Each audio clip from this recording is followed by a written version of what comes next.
Hello WhatsApp guys, CPS here and আপনাকে আবারও স্বাগতম বছরের প্রথম টেক নিউজে। তাই এই এক্সক্লুসিভ নিউজটি মিস করতে না চাইলে অবশ্যই শেষ পর্যন্ত দেখবেন। And it's news time, so let's jump into the main story.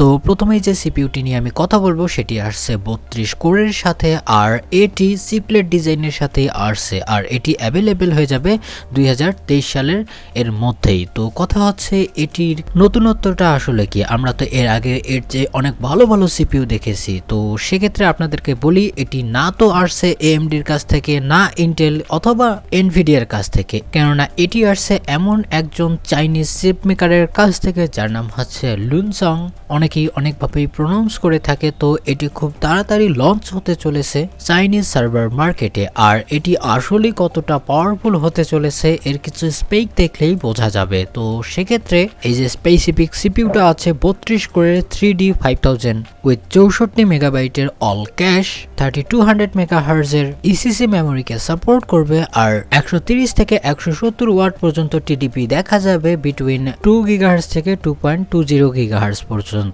আর এটি কিন্তু সার্ভার মার্কেটের জন্য আসছে, তাই আপনারা যদি চিন্তা করে থাকেন যে এটা 4 গিগাহার্জের কাছাকাছিও না, তো সেটি আলাদা হয়ে যায়।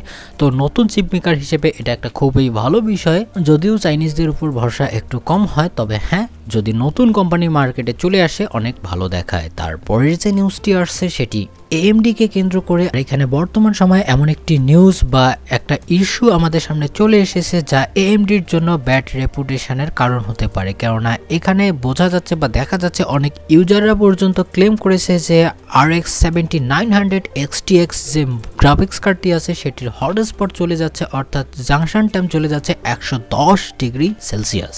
শুধু তাই না, তারপরে পরে আরও কিছু রেজাল্ট এসেছে, অর্থাৎ টেস্টিং হয়েছে যেখানে ওয়েবার চেম্বারের ডিজাইন নিয়ে কিছু ইস্যু পাওয়া গেছে, যেটি আমরা ডিআর8 চ্যানেল থেকে আমরা বুঝতে পেরেছি, যা আসলে একটা সিগনিফিক্যান্ট ইস্যু বলা যেতেই পারে। আর তারা কয়েকদিন আগে ক্লেম করেছিল যে এনভিডিয়ার কার্ড থেকে ভলকানিক ইরেপশন তৈরি হয় অথবা রুম হিটার হিসেবেও ব্যবহার হয়। তো তারা এবার তাদের দিকে দেখুক যে শুধুমাত্র দোষ আরেকজনের ঘাড়ে চাপিয়ে দিলাম বেঁচে গেলাম, এরকমটা নয়। তবে আপনাদের সুবিধার্থে বলে রাখি, শুধুমাত্র এনভিডিয়া তাদের 30 ক্লাস গ্রাফিক্স কার্ডগুলোতেই খুব একটা হিটের সম্মুখীন হয়েছে। তাছাড়া তাদের প্রিভিয়াস কার্ড, বর্তমান সময়ের কার্ডের কথাও যদি বলি, তো কোনো প্রকার ইস্যু দেখা যায়নি একটা জেনারেশন বাদে। তবে বলে রাখা ভালো, এনভিডিয়ারও ট্র্যাক রেকর্ড অতটাও ভালো না। তাদের 4090-তে অনেক ইস্যু হয়েছে তাদের 12 ভোল্ট 16 পিনের হাই পাওয়ার কানেক্টরের সাথে, যেটা আপনারা অলরেডি জেনে গেছেন। তবে হ্যাঁ, ছোটোখাটো একটা হিট হওয়া আলাদা ব্যাপার, কিন্তু 110 ডিগ্রি জাংশন টেম্পারেচার, যা আসলেই একটু ভয়ের কারণ হতে পারে ইউজারদের। যদিও ততটা সমস্যা হওয়ার কথা নয়, এখানে একটু ট্রিক করলে অথবা কোম্পানি থেকে যদি কোনো সলিউশন চলে আসে তো সেক্ষেত্রে ভালো একটা অপশন হতে পারে। তবে হ্যাঁ, বর্তমান সময়ের জন্য স্ক্যারি বিষয়। তারপরের যে নিউজটি আসছে সেটি সুপার মাইক্রোর কাছ থেকে, আর তাদের যে নেক্সট জেনারেশনের ইন্টেলের জিওন সিরিজের মাদারবোর্ড হবে, অর্থাৎ W790 জিওন HDD প্ল্যাটফর্মের জন্য। তো সেটির পিকচার লিক হয়ে গেছে, যা আসলে অনেক কুল লাগছে। আর তাছাড়াও এখানে অনেক আমরা মেমোরি দেখতে পারছি, জানি না চ্যানেল কয়টা হবে, অবভিয়াসলি পরে জানবো। PCI Express Gen 5 এর অনেক স্লট দেখা যাচ্ছে, আর তাছাড়াও M.2 NVMe হাই স্পিডের জন্য তো অনেক স্লট দেখতে পারছি। যদিও এই নিউজটি আপনাদের কোনো দরকার নেই, তবুও আপনাদের সামনে তুলে ধরলাম। তারপরে যদি ইন্টেলের কথা বলি, তো আপনাদের মধ্যে যারা আসছেন যে এই বছরে অর্থাৎ 2023 সালে আসতে পারে মিটিওর লেক সিপিইউ, তো সেটি আসছে না। এর আগে আপনাদেরকে বলেছি, তাই বারবার বলবো না। তবে হ্যাঁ, র্যাপটর লেকের কিছু রিফ্রেশ অবশ্যই আমরা দেখতে পারি।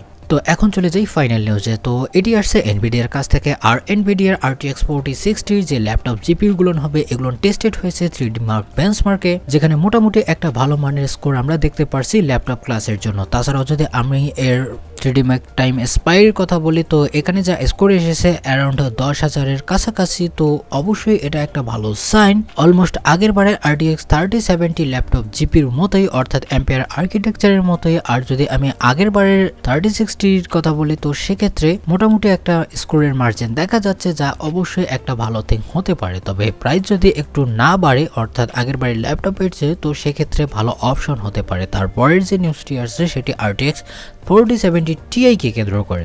তো এটি নিয়ে অনেক জল্পনা কল্পনা হয়ে গেছে। আর যদি আমি স্পেশাল একটা নিউজের কথা বলি, কয়েকদিন আগেই এসেছিল, এটি একটা রিটেল শপেই দেখা গেছে যেখানে বড় বড় করা লেখা আছে যে RTX 4070 Ti হবে, তাদের এমবার্গোর টাইম নাই। তো যেটাই হোক না কেন আমাদের সামনে এর ফাইনাল স্পেক চলে এসেছে আর এটি অ্যাক্সিডেন্টলি করে দিয়েছে এনভিডিয়া। আর এটা নতুন করে কিছু বলার নেই, কেননা এটি এর আগেই কিন্তু রিডাইরেক্টলি লঞ্চ হয়ে গেছিল, যদিও বর্তমান সময় সেটি আনলঞ্চ হয়েছে। অর্থাৎ GeForce RTX 4080 যে 12GB ভ্যারিয়েন্টটা তারা লঞ্চ করে দিয়েছিল সেটি এটি অর্থাৎ 70 Ti নামেই পরিচিত হবে। কোনো স্পেকের বেশি কিছু তারতম্য নেই, প্রায় লাউকদর হিসাব। তা বলে দিচ্ছি এর কুডা কোর থাকবে 7680, 2.61 GHz, 12GB GDDR6X মেমোরি। আর এর যদি আমি পারফরমেন্সের কথা বলি তো এই আগেই দেখেছেন যে এর পারফরমেন্স কতটা হতে পারে, যদিও তারা এখানে রেফারেন্স হিসেবে তারা ফ্রেম জেনারেশন বা অটো ফ্রেম জেনারেট টেকনোলজিকে ইউজ করেছে। তো এটি থেকে আমরা বুঝতে পারছি না যে কীরকম পারফরমেন্স করতে পারে, তবে হ্যাঁ এর কিছু স্কোর আমাদের সামনে চলে এসেছে অলরেডি, অনেক টেস্টেড কিছু স্কোর। যেমন আমি যদি কথা বলি 3D Mark টাইম স্পাইর অথবা পোর্ট রয়্যাল, এক্সট্রিম গ্রাফিক্স থেকে শুরু করে আরও অনেক থিং। তো সেখানে মোটামুটি একটা সিগনিফিকেন্ট পারফরমেন্স আমরা দেখতে পাচ্ছি, যেখানে ক্লিয়ারলি এটা RTX 4080 সে স্লাইটলি কম পারফরমেন্স করছে।